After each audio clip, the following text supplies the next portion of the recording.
Si quelqu'un a mal commencé, que puis-je dire? Ce qu'il ou elle fait n'est que planifier à moissonner le vent.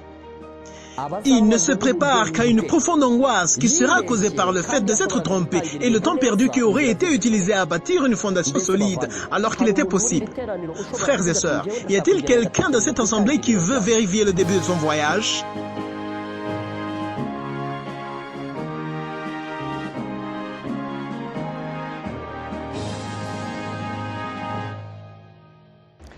Alléluia. Je vous salue au nom de Jésus. Que le nom de notre Seigneur Jésus-Christ soit grandement exalté. Que notre Dieu soit loué pour ce bon moment qu'il nous donne et l'opportunité d'être devant sa face pour écouter sa parole. Nous savons bien que tout ce que notre Dieu fait pour nous concourt à notre bien. Que notre Dieu soit loué. Le temps s'enfuit et tant que les jours s'écoulent, nous aussi nous pressons à écouter le message qui vient de Dieu. Il y a une chose très importante que je voudrais vous dire. Prenez un moment pour lire la parabole du semeur donnée par Jésus où il a donné un message qui disait à propos de toute personne qui écoute la parole de Dieu et ne la met pas en pratique. Ce sont les paroles répétées en Jacques chapitre 1 verset 23 où il est écrit qu'une telle personne est semblable à un homme qui regarde dans un miroir son visage naturel et remarque l'impureté de son visage. Rappelez-vous, la parole de Dieu est un miroir. Alors, quand on écoute la parole de Dieu et on ne la met pas en pratique, on devient comme quelqu'un qui se regarde dans un miroir et après s'être regardé s'en va et oublie aussitôt comment il est. Après avoir écouté la parole de Dieu, il est extrêmement important de la mettre en pratique. Et si cette parole te demande de faire quelque chose, il faut que tu mettes en pratique. Ainsi faisant, tu ouvres le chemin pour que Dieu te fasse connaître le pas suivant qu'il faut entreprendre. Lorsque Dieu donne une lumière à quelqu'un et ce dernier ne la met pas en pratique, il bouche la voie qui achemine la lumière vers lui. Quand bien même par la grâce de Dieu cette lumière arrive, cette personne ne pourra pas la reconnaître ou y attacher une importance telle qu'il le fallait. Je sais bien que les prédications que nous voyons ici touchent notre vie quotidienne. D'une façon très particulière, la prédication d'aujourd'hui, elle est très importante. Il se pourrait qu'elle ne concerne pas tout le monde, mais je suis sûr qu'elle concerne la majorité de ceux qui sont ici, car elle touche la vie quotidienne.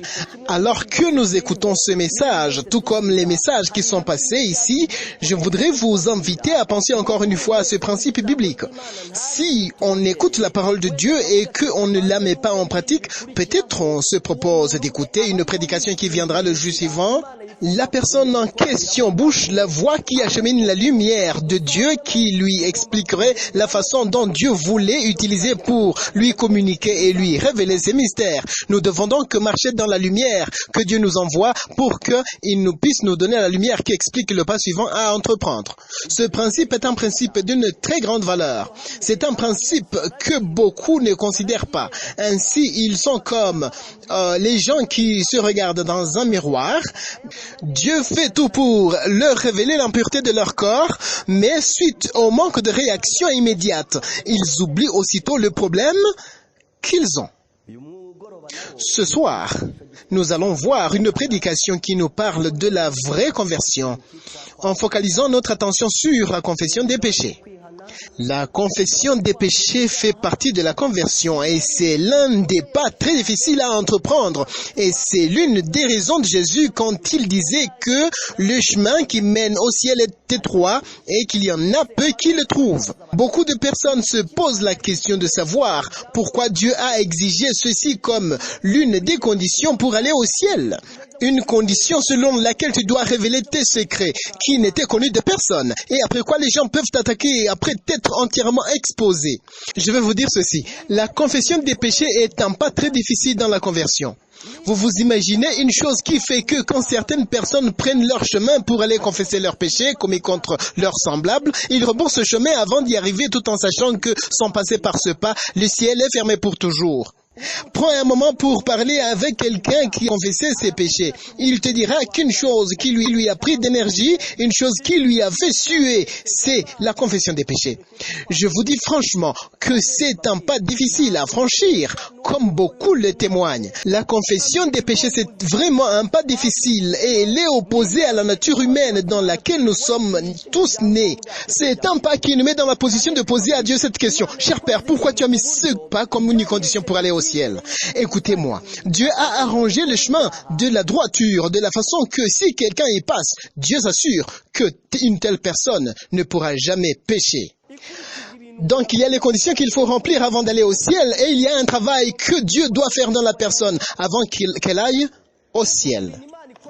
Parce que ce que Dieu fait dans l'homme et ce que l'homme doit faire, tout ceci pousse l'homme à prouver une haine contre le péché, ce qui pousse ce dernier à décider de commettre le péché, qui le placera dans la position de passer par la même expérience qu'auparavant. Écoutez-moi s'il vous plaît, nous disons qu'il faut préférer mourir au lieu de commettre un péché, mais ceci n'est pas l'apanage de tout le monde. Qui peut prononcer ces mots? Je préférerais la mort au lieu de commettre un péché. C'est quelqu'un qui a passé par une expérience difficile jusqu'à demander à Dieu pourquoi ceci doit être nécessaire. Demandons à Dieu, n'y a-t-il pas de brèche qui me faciliterait le parcours et par lequel je peux arriver au ciel sans toutefois confesser les péchés? Quand cette personne revoit ce que ça lui a coûté, il parvient à décider de mourir au lieu de pécher, car ça lui demanderait de passer par la première expérience. En fait, c'est comme si le chemin qui mène à Dieu est comme une échelle avec des barreaux cruels. Et c'est comme si ces exigences sont insupportables. Mais ce sont ces mêmes exigences qui nous donnent la maturité de haïr le péché, une chose extrêmement importante.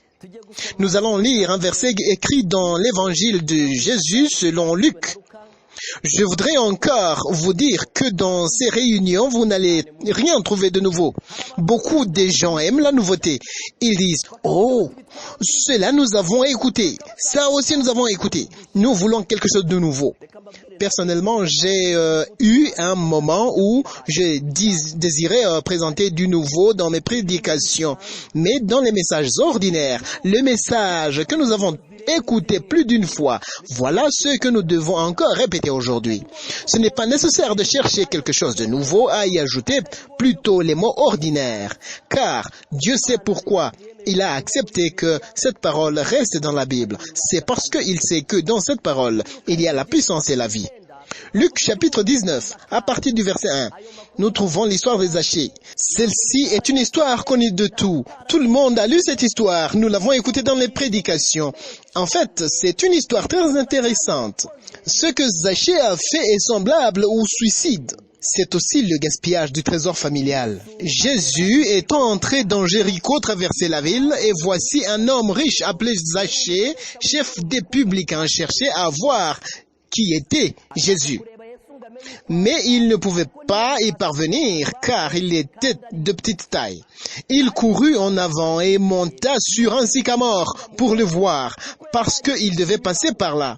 Lorsque Jésus fut arrivé à cet endroit, il leva les yeux et lui dit, « Zachée, hâte-toi de descendre car il faut que je demeure aujourd'hui dans ta maison. » Laisse-moi vous dire, personne n'est exempté du message proclamé par la Bible. Peut-être nous disons que ce message ne concerne pas nos visiteurs qui ne sont pas adventistes. Mais laisse-moi vous dire, ce message les concerne d'une façon aussi sérieuse.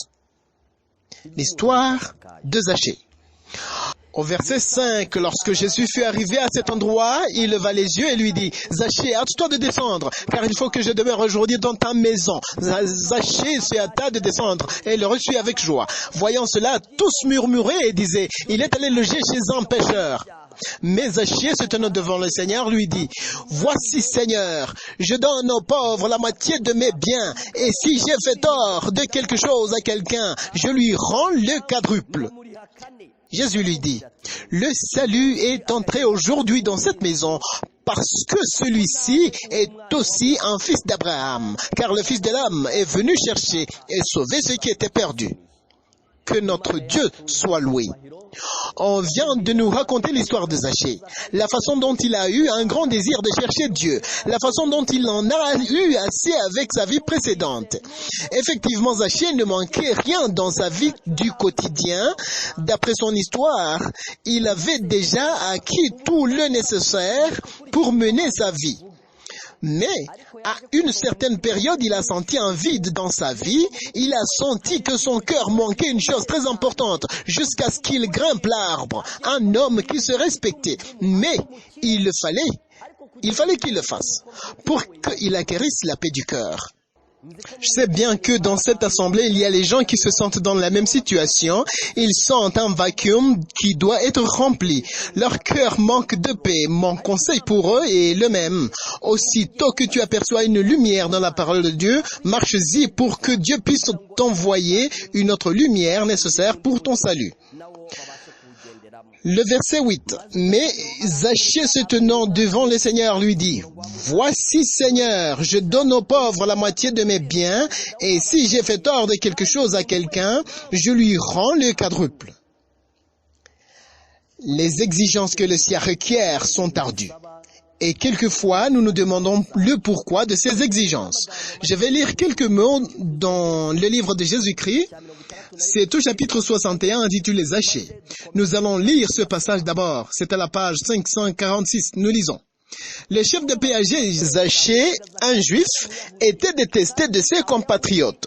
Son rang et ses richesses, pris d'une profession qu'ils abhorraient, leur paraissaient l'équivalent de l'injustice et de la concussion. Cependant, le riche officier des douanes n'était pas un mondain endurci. Personne d'autre ne pouvait sonder le cœur de Zachée, et la parole de Dieu ne nous dit pas que Zachée était une personne parfaite, donc sa réputation dans la société n'était pas bonne. Mais il y en a qui le prenaient pour méchant alors qu'ils étaient plus méchants que lui. Ils ignoraient que Zachée avait un cœur qui désirait la justice de Jésus, ce qui lui faisait moins mauvais que le reste. Il y en a qui, de l'apparence extérieure, ne paraissaient pas méchants, et pour cela, ils ne sentaient pas le désir de la justice de Jésus. Ainsi, cela les rendait plus méchants que Zachée. Sous des apparences de futilité et d'orgueil, battait un cœur accessible aux influences divines. Ça, c'est un grand secret, s'il vous plaît. Zachée avait entendu parler de Jésus. La renommée de celui qui témoignait de la bonté aux classes proscrites s'était répandue au près et au loin. Ce chef de péager soupirait auprès d'une vie meilleure. Pour que Dieu te fasse faire un pas, il fait naître en toi un grand désir. Zachée a senti en lui un besoin d'une vie nouvelle. Même s'il ne manquait rien dans sa vie courante, il en avait assez avec son passé car son cœur le condamnait et ne pouvait pas tenir au jour du jugement. Je vais vous dire ce qu'il a décidé de faire et je voudrais vous dire que la vie chrétienne doit être caractérisée par une telle prise de décision. Elle n'exige pas seulement la prière, la prise de décision également. Ce chef de péager soupirait après une vie meilleure. À quelques kilomètres seulement de Jéricho, Jean-Baptiste avait prêché au bord du Jourdain et Zachée avait perçu un écho de l'appel à la repentance. La recommandation faite au péager, bien qu'apparemment il ne s'y fût pas conformé, avait laissé une impression dans son esprit. Il connaissait les Écritures et savait bien que ses agissements étaient mauvais. Maintenant, en écoutant les paroles attribuées au grand maître, il se sentit coupable aux yeux de Dieu. Néanmoins, ce qu'il avait entendu de Jésus rallumait l'espérance dans son cœur. Le repentir et un changement de vie était possible. Que Dieu soit loué. C'était possible même pour lui. Le nouveau maître n'avait-il pas un péager parmi ses plus fidèles disciples?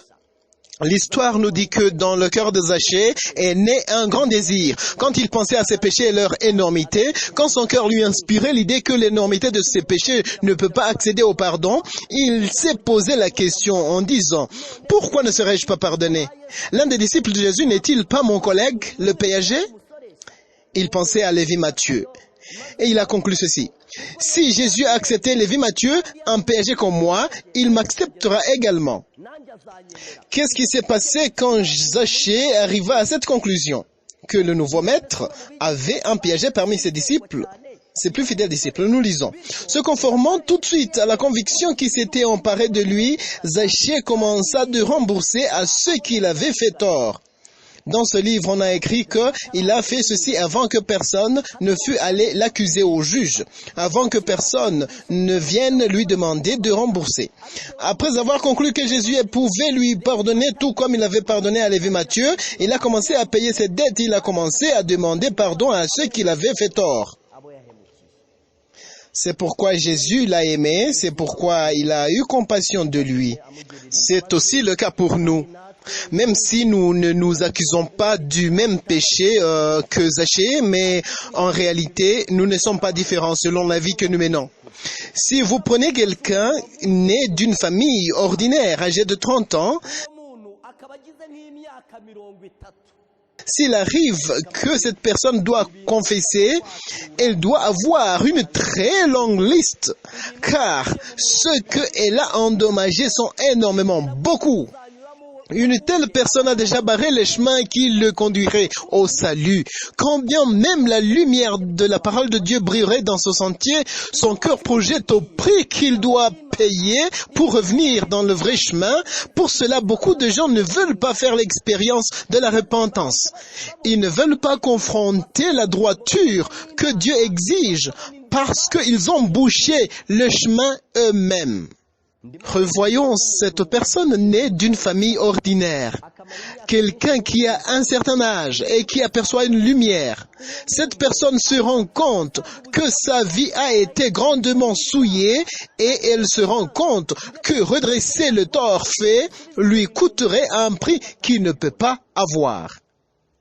Si tu te mettais à vérifier les détails de la vie de beaucoup de gens, tu t'étonnerais. Pourtant, ces détails sont enregistrés devant Dieu, qui voit tout ce qui a été fait secrètement et les secrets cachés dans les cœurs, et c'est lui qui encourage une telle personne à confesser ses péchés.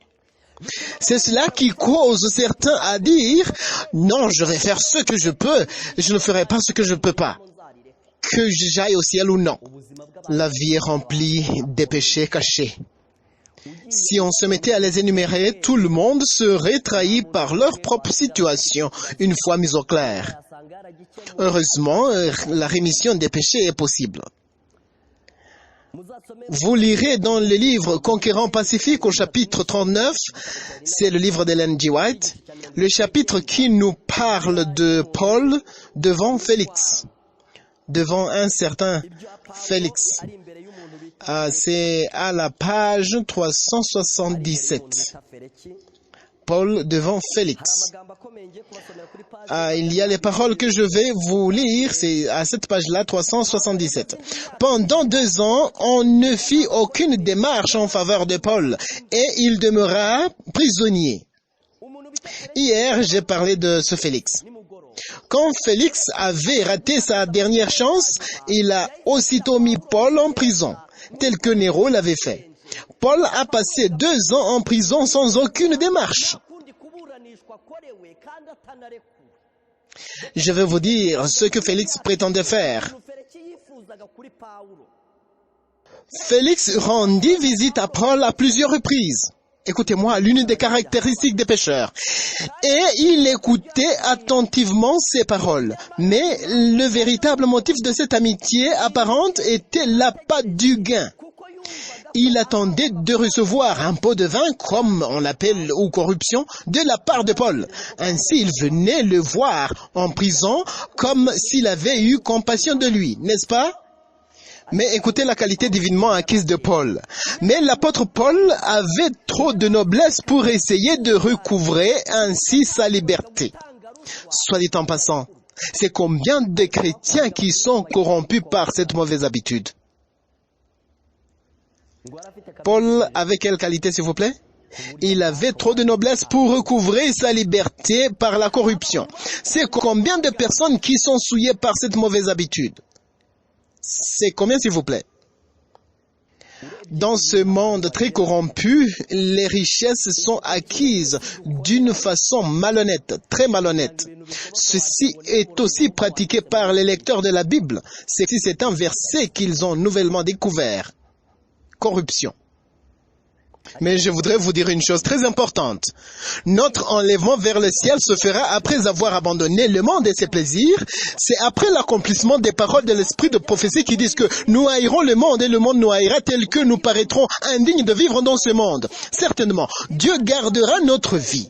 Et ce qui ne sera pas à notre disposition, c'est parce que Dieu aura approuvé que nous pouvons subsister sans toutefois en avoir. C'est pourquoi j'invite chaque personne ici présente de ne pas vous souiller, s'il vous plaît.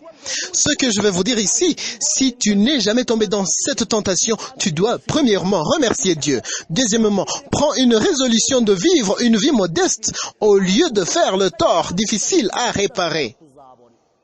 Si tu savais combien nombreux sont ceux qui ont donné la corruption. Si tu savais combien sont nombreux ceux qui la reçoivent. Les uns essaient de trouver de nouveaux noms pour ce vice. Ils essaient de le faire de manière différente, l'appelant un cadeau, un don et j'en passe. Mais lisez ce que la parole de Dieu nous dit. Dieu voit au fond du cœur. Il sait ce que nous faisons et la raison qui nous pousse à agir ainsi. C'est pourquoi, chers amis, c'est beaucoup qui possèdent les propriétés qui sont malhonnêtement acquises. Une certaine femme est passée par la voie anormale et elle a acheté un permis de conduire. Elle ne sentait aucun problème, surtout que son permis est sorti sans difficulté. Mais quelque chose m'a étonné. Quand le Saint-Esprit gagna son cœur, quand il la convainquait de ses péchés, une chose qui m'a étonné, c'est comme si elle n'avait fait uniquement que ce péché. Ce péché l'a troublée. Quand elle s'asseyait dans l'église, ce péché revenait à sa mémoire. Quand elle ouvrait les yeux, elle ne voyait que ce péché partout où elle allait. Ce péché a été agrandi. Quand elle tournait à droite, à gauche, derrière, devant, elle ne voyait que le permis de conduire qui torturait son cerveau. Celle-ci est une histoire réelle et la personne en question est l'une de mes connaissances. Elle a trouvé la paix après avoir fait une chose que je vais vous dire. Elle a pris ce permis de conduire et l'a rendu au bureau de police. Elle a raconté toute l'histoire de l'obtention de ce permis. Elle a dit son problème avec toute franchise. Le policier a été émerveillé par l'histoire et lui a accordé une chance de passer un autre test qu'elle a passé avec succès. Mais si tu te mettais à détailler et aller plus loin pour voir les acquis malhonnêtement gagnés, c'est très peu qui ont pu sauter ce piège. La vie de l'homme est remplie de secrets. Les grands secrets qu'on ne souhaite pas être divulgués. Lorsque l'évangile illumine les cœurs de telles personnes, elles ont difficile à passer par toute l'expérience de la conversion parce qu'elles ont barré le chemin, parce qu'ils se rendent compte que les conditions exigées par l'évangile sont tellement difficiles qu'ils se demandent pourquoi il faut passer par cette voie et ils veulent simplifier le passage en disant pourquoi ne pas le raconter à Dieu et finir par là. La confession des péchés. Je veux avouer aussi que c'est l'une des étapes très difficiles à passer par. Et pourtant, les péchés que je confessais n'étaient pas aussi lourds que vous le pensez. C'étaient les péchés tels que la maraude des maïs, la maraude des cannes à sucre. Pensez maintenant à quelqu'un qui a volé une somme d'argent comme 1 million ou plus. Personne ne connaît la personne qui l'a volé et la victime oublie l'histoire et le temps passe et c'est fini. À un certain moment, le Saint-Esprit vient pour convaincre à cette personne de son péché. Ce qui est sûr, c'est que il n'est pas possible que nous montions au ciel alors qu'il y a les péchés que nous avons cachés, que nous avons accumulés. Non, tous les péchés doivent être confessés. Rien ne doit être caché. Chers amis, si vous continuez à couvrir vos péchés, vous êtes en train de vous préparer à une perte éternelle. Lisons ce passage dans la tragédie des siècles. Peut-être il y en a qui disent que j'exagère trop, mais Ellen White a donné un message fort. C'est au chapitre 39, intitulé « Le temps de détresse ». Après quoi nous allons lire le passage que nous trouvons dans le chapitre 28. Nous allons donc lire à la page 673. à la page 673. Lisons. Tous ceux qui tentent d'excuser ou de cacher leurs péchés, ou qui consentent à les laisser inscrits non confessés et non pardonnés sur les registres du ciel, seront vaincus par le tentateur. Leur conduite est d'autant plus odieuse aux yeux de Dieu et le triomphe de leur grand adversaire d'autant plus certain que leur profession est plus élevée et la position qu'ils occupent plus honorable. Ceux qui renvoient leur préparation en vue du jour de Dieu ne pourront l'acquérir ni pendant ni après le temps de détresse. Leur cas est sans issue. Les soi-disant chrétiens qui devront affronter cet effrayant conflit sans y être préparés confesseront alors leurs péchés avec des accents de désespoir dont se moqueront les méchants. Ils se lamenteront comme Ésaü et Judas. C'est quel temps de détresse mentionné ici, s'il vous plaît? Hier, je vous ai parlé du temps de détresse de Jacob. C'est quoi le temps de détresse? Le temps de détresse de Jacob ne sera pas causé par la persécution qui sera imposée au peuple de Dieu. Non. Le temps de détresse de Jacob sera causé par une chose que je vais vous dire. Quand Satan s'assurera de la fin du temps de grâce, il amènera à la mémoire de chaque personne les péchés non confessés et tout péché mal confessé. Aujourd'hui, Satan dit aux gens que les péchés commis ne sont pas aussi lourds et que leur légèreté ne peut pas les condamner au jour du jugement. Mais Satan n'attend que la fin du temps de grâce pour ramener à la mémoire les péchés non confessés, pourtant qu'il a bien enregistrés, tels que le vol, l'adultère, etc. Certains ont des enfants qui ne sont pas connus, qui ne sont connus de personne, car l'adultère est un péché commis en cachette. Un secret que nul ne connaît. De tels gens sont en train de manifester un grand retard dans la préparation du jour de Dieu. Alors, au temps de détresse, ils ne seront pas seulement chagrinés par la souffrance infligée. Selon les Écritures, ils accepteraient d'être infligés 1000 fois pourvu que leurs péchés soient effacés. Malheureusement, ce sera trop tard. Satan se moquera d'eux. Chers amis, écoutez ceci. Si vous est possible, une chose très importante que je veux vous dire. Si tu veux que Dieu continue à travailler avec toi pour ton salut, si tu veux que Dieu continue à te bénir, mets en pratique la lumière qu'il y a aujourd'hui. N'attends point que la lumière de demain vienne s'ajouter à celle d'aujourd'hui. Non. Une fois que tu marches dans la lumière d'aujourd'hui, tu réclames le soutien de Dieu en disant « Cher Dieu, travaille avec moi pour mon salut ». Même si tu te rends compte que tu seras l'objet du ridicule, même si tu perdais ta richesse, fais-le. Ma question est celle-ci. Est-ce que Zachée a continué à avoir sa richesse? Je vous prie humblement, au nom de Jésus, faites-le, s'il vous plaît. Je suis sûr et certain que d'ici peu de jours, les gens seront convaincus de leur péché. Ils supplieront à Dieu un très petit moment pour régler ce qu'ils n'ont pas pu faire dans son temps. Mais le temps de grâce aura touché sa fin. Je sais très bien que la confession des péchés est une chose très difficile à faire. Certains arrivent même à dire qu'ils ne peuvent pas le faire car ça leur rend ridicule. Mais mon conseil est celui-ci. Confesse tes péchés. Si tu penses que tu ne peux pas trouver ce que rembourser suivant le tort que tu as fait, n'hésite pas à aller demander pardon. Peut-être les victimes diront que tu dois payer le dommage causé. Cherche à payer cela justement. Mais n'attends point que tu trouves la totalité de ce que tu as endommagé pour aller demander pardon. Non.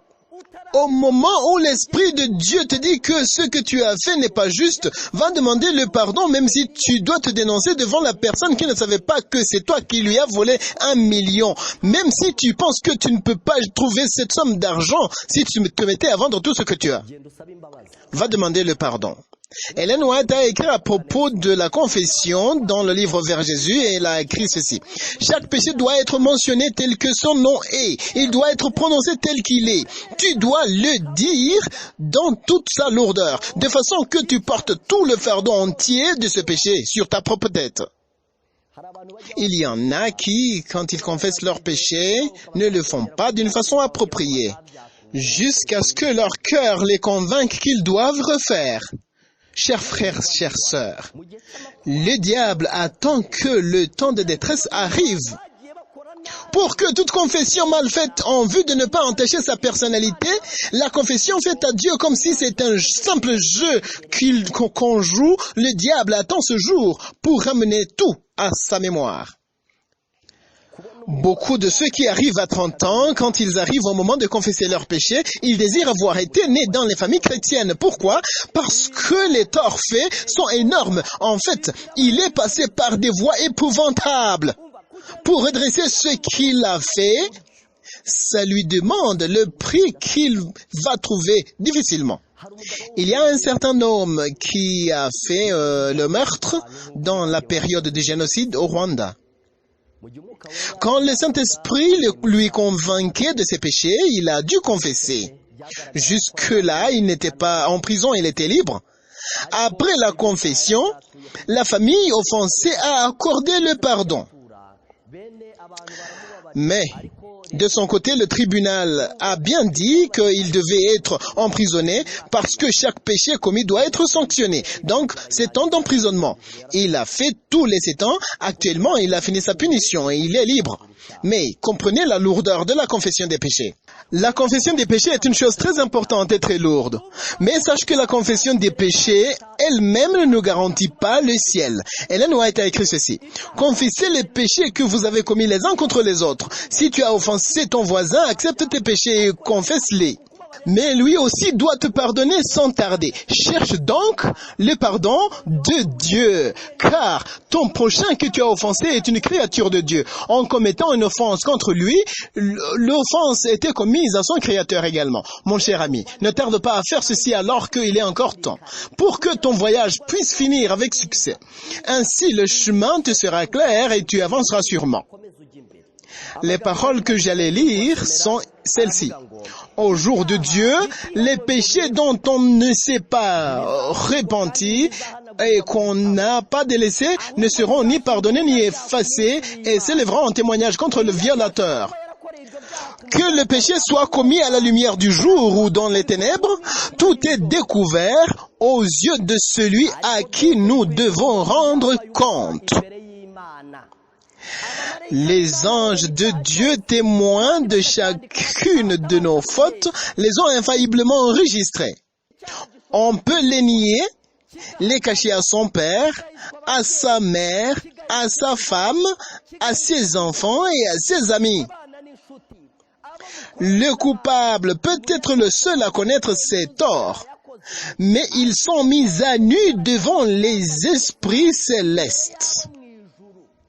Les ténèbres de la plus sombre nuit, le mystère le plus impénétrable, la duplicité la plus consommée ne réussissent pas à dissimuler aux yeux de l'Éternel une seule de nos pensées. Dieu tient un compte exact de tous les actes faux, de tous les procédés injustes. Il ne se laisse pas tromper par des apparences de piété. Il ne commet point d'erreur dans l'appréciation des caractères.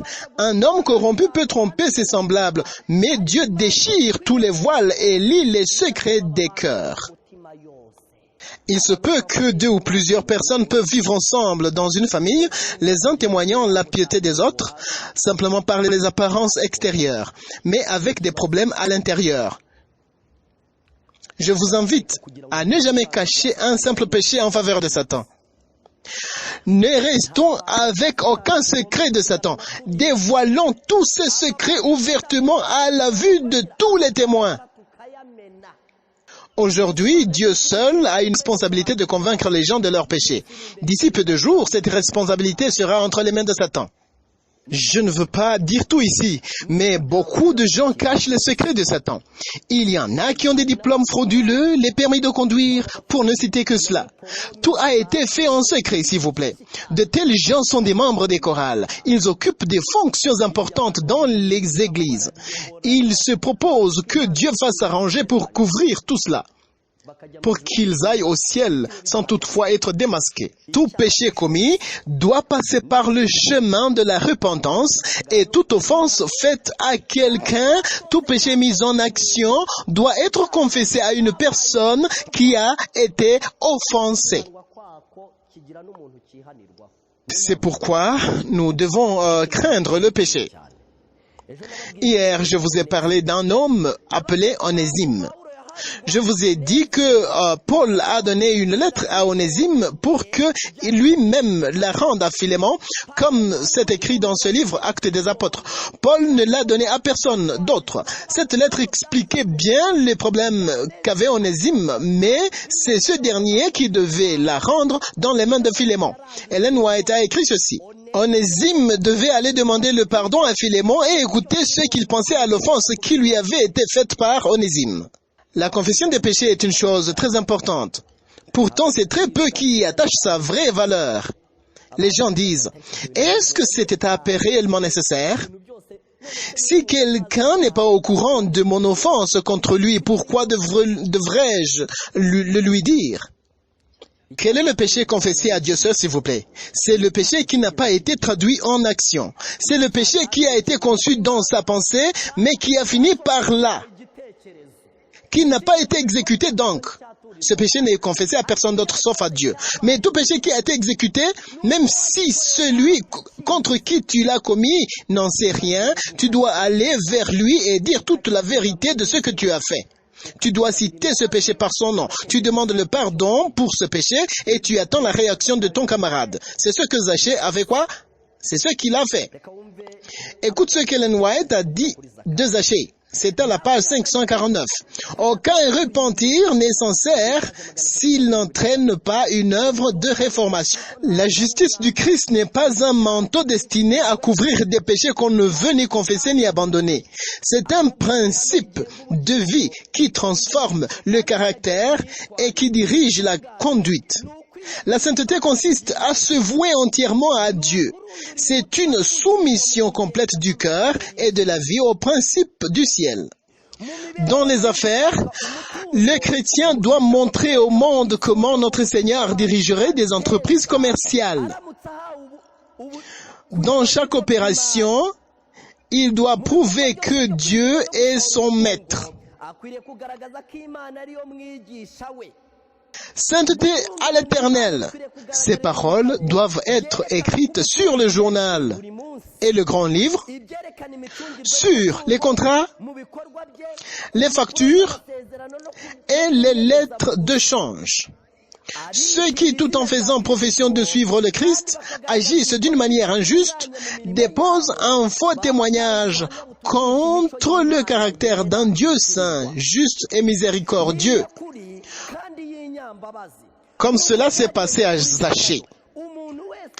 Toute personne ayant accueilli le Christ dans son cœur prouvera sa conversion comme Zachée en renonçant à toutes les pratiques frauduleuses dont elle avait l'habitude. Comme le chef des péagers, elle montrera sa sincérité en faisant des restitutions. Le Seigneur dit, si le méchant rend le gage qu'on lui a confié, s'il restitue ce qu'il a ravi, s'il suit les préceptes qui donnent la vie, sans commettre l'iniquité, on ne se souviendra d'aucun de ses péchés qu'il aura commis. Certainement, il vivra. Si nous avons fait du tort à quelqu'un par des opérations commerciales frauduleuses, si nous avons surpris sa bonne foi en affaires, si nous l'avons frustré de son dû, même dans les limites consenties par la loi, soit dit en passant, saviez-vous qu'il arrive que 2 personnes au tribunal, l'un peut gagner alors que son cœur lui inspire, que même s'il est proclamé innocent, la vérité est contraire? La loi faillible peut témoigner que la personne A est innocente, tandis que la culpabilité est faussement attribuée à la personne B. Même si, selon la loi, tu es confirmé innocent au plein jour, à la vue de tout le monde. Mon cher ami, si ton cœur te répète que tu es coupable, malgré le droit qui t'est donné par la loi, si par ton éloquence tu as pu rendre ton prochain au silence, ce qui t'a faussement rendu juste, donc en réalité tu n'es pas juste, sache très bien que tu ne peux jamais entrer au ciel avec cette tâche.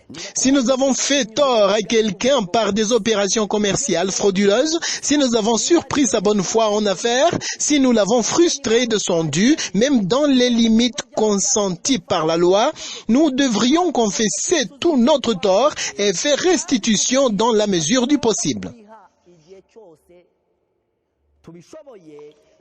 Il est juste que nous rendions non seulement le bien que nous avons pris, mais aussi les intérêts qui se seraient accumulés pendant tout le temps qu'il a été en notre possession s'il avait été placé d'une manière judicieuse. Voilà la confession des péchés et la restitution qu'il faut. C'est une exigence très sérieuse de Dieu, une action obligatoire, requise, indispensable et exigée pour être séparé du péché, une action nécessaire pour mettre l'inimitié entre l'homme et le péché. Je vous prie de demander à Dieu de vous rappeler la personne à qui vous avez fait du tort, qu'il te fasse connaître la grandeur de l'offense et le chagrin que cela a causé à la personne offensée. Sois prêt à confesser ton péché et à demander le pardon. Sois prêt à rendre tout ce que tu as pris d'une manière malhonnête. Tout ce que nous avons endommagé, nous devons le rendre à sa voie normale. Vous lirez dans la Bible et dans l'esprit de prophétie, vous lirez que la confession des péchés est indispensable. En Proverbes chapitre 28, vers 13, la Bible dit: celui qui cache ses transgressions ne prospère point, mais celui qui les avoue et les délaisse obtient miséricorde. Je sais bien que les exigences de la vie aujourd'hui sont telles que si nous nous mettons à faire la volonté de Dieu et à pratiquer la justice, il nous sera difficile de prospérer matériellement. Ceci est une réalité. Mais laisse-moi vous dire, je sais que quiconque aime Dieu aura tout le nécessaire dans sa vie. Celle-ci est une vérité. Dieu lui-même a dit que si c'est nécessaire, il fera tomber la manne à notre endroit. Ou bien, nous verrons les corbeaux venir à nous avec du pain dans leur bouche. C'est toute personne qui a placé en Dieu sa confiance qui sentira la paix du cœur ici sur la terre. Prends un moment pour lire le chapitre 41 du livre des Actes des Apôtres que je vous ai indiqué. On a écrit que Festus et Agrippa et Bérénice, l'épouse de Agrippa, sont venus revêtus des habits brillants. Mais tout le monde était étonné de voir Paul plus calme, ayant la paix du cœur, même s'il était lié des chaînes sur ses bras. C'est Dieu seul qui donne la paix du cœur, contrairement à la paix du monde, qui en réalité n'est pas une paix fausse que les gens veulent chercher ici et là, jusqu'à gagner malhonnêtement ce qu'ils désiraient, mais par après ils se rendent compte qu'il n'est qu'une fausse paix. La vraie paix est celle dont l'homme qui s'est jeté complètement dans les mains de Dieu, seul peut sentir la douceur, une paix qu'il ne peut jamais vendre, même si les autres se montraient plus aisés que lui. Il connaît la valeur de sa paix. C'est pourquoi Paul a écrit ceci: nous sommes regardés comme mourants, mais voici nous vivons. Comme attristés, pourtant nous sommes toujours joyeux. La paix de Dieu est un trésor inimaginablement grand. Soumets-toi à sa volonté. Même si la voie t'obligerait à transgresser sa loi, reste ferme. Même si tu dois passer par le chemin trop étroit, Dieu te récompensera plus de 1000 fois ce que tu auras perdu et tu auras la vie éternelle. Dieu te serra la main pour avoir accepté une vie si modeste pour son honneur. Je veux te répéter les promesses de Dieu. Laisse ta vie honorer Dieu. Accepte de perdre ce que les autres sont en train de gagner. L'Éternel t'en sera reconnaissant. Il te donnera une récompense qui prouvera que tu as bien choisi. Je te dis franchement que tu ne manqueras pas à te nourrir, tu ne manqueras pas à te vêtir au moment voulu. Si c'est nécessaire, Dieu fera tomber la manne là où tu seras. Vous savez, notre faible confiance en Dieu nous a mis dans une faiblesse de commettre les péchés pour atteindre une telle ou telle mode de vie, en vue d'être comme les autres, mais avec toute franchise. Mets-toi dans la vraie voie. Accepte de rater beaucoup de chances que ce monde offre. Tu ne perdras pas. C'est vrai, tu perdras quelques chances au moment où les autres se réjouissent. Mais à la vue de tout le monde, Dieu mentionnera ton nom pour te dire merci. Et dans cette vie, tu ne manqueras pas de quoi te nourrir, car Dieu est capable de faire tomber la manne à ton endroit. Ce que je vous dis est une parole qui est sortie de la bouche de Dieu, le Dieu qui garde sa promesse. Si tu remarques que tous les habitants de la terre doivent vivre par des manœuvres frauduleuses, accepte de vivre une vie modeste. Même si cela va t'entraîner à la perte des biens que les autres gagnent facilement. S'il faut passer absolument par la corruption pour construire ta maison dans ta parcelle, dis à Dieu, mon cher Dieu, j'accepte de vivre sans maison, car c'est ce que ta droiture me demande. Dieu te rendra ce qui dépasse de loin ce que tu auras perdu, et tu seras satisfait. Tu diras merci, merci mon Dieu, tu as accompli ta promesse. Par notre perception, suivre la voie de Dieu paraît comme une pratique impossible. On arrive à se demander pourquoi Dieu exige une telle chose impossible. On se demande pourquoi exiger un tel chemin. La raison est unique. Dieu veut nous séparer du monde et c'est bien. Il veut nous purifier jusqu'à ce que nous dépendions totalement de lui. Voilà la qualification qu'il nous faut avant que nous soyons enlevés pour aller au ciel. Il nous séparera des biens du monde jusqu'à ce que nous disions « Seul le ciel nous soutient ». Sinon, nous mourrions parce que ce monde ne nous offre pas de liberté. Accepte de suivre Dieu jusqu'à la mort. Tu verras en revanche combien Dieu est bon. Avant de conclure, je veux que nous lisions un passage dans le livre Message choisi. Ce livre nous prodigue des conseils nécessaires et ça prodigue les conseils à ceux qui sont ici. C'est Message choisi, le premier volume. En lisant ces mots, je vous exhorte à mettre à l'épreuve tout ce qui se dit ici. Je t'exhorte de ne jamais attendre la conviction du sermon de demain ou du futur. Mais en pratique ce que tu as entendu aujourd'hui. Ainsi faisant, tu proposes à Dieu de travailler avec toi pour ton salut. C'est un moyen de dire, encore une fois, crée un chemin pour moi. Dieu te conduira et tu t'étonneras de voir la nouvelle expérience d'une purification silencieuse. Ces mots constituent un conseil. Nous les trouvons à la page 384. Nous trouvons ces mots dans le chapitre 49, intitulé « Se livrer et confesser ». Voici ce que nous lisons. Quelle erreur commise par ceux qui s'imaginent que la confession du péché amène un amoindrissement de leur dignité et nuit à leur influence sur leurs semblables. Que nous dit-on ici? C'est une erreur que beaucoup commettent. Une fois le péché d'adultère commis et une fois l'Esprit Saint te convainc d'aller demander le pardon à celui ou celle qui vous avait commis ce péché, il peut arriver que celui-ci ou celle-ci se demande le sort de son péché. Quelle erreur commise par ceux qui s'imaginent que la confession du péché amène un amoindrissement de leur dignité et nuit à leur influence sur leurs semblables. Il en est qui s'attachent à cette fausse idée. Aussi, tout en étant conscients de leurs fautes, ils négligent de les confesser. Ils s'attachent à quoi, s'il vous plaît? À cette fausse idée.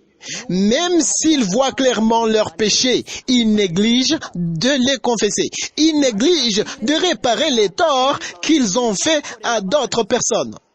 De cette manière, ils empoisonnent leur vie et assombrissent celle des autres. Confesser vos péchés ne nuira pas à votre dignité. Fille de cette fausse dignité, laissez-vous choir sur le roc. Vous serez brisés. Nul n'ira au ciel avant qu'il soit brisé. Cher ami, rejette cette fausse dignité, ta soi-disant dignité. Dieu te conférera une vraie dignité. La vraie dignité est celle de l'homme qui obéit à Dieu. Du jour au jour, vous vous rendrez compte que celui ou celle qui honore Dieu a une vraie dignité.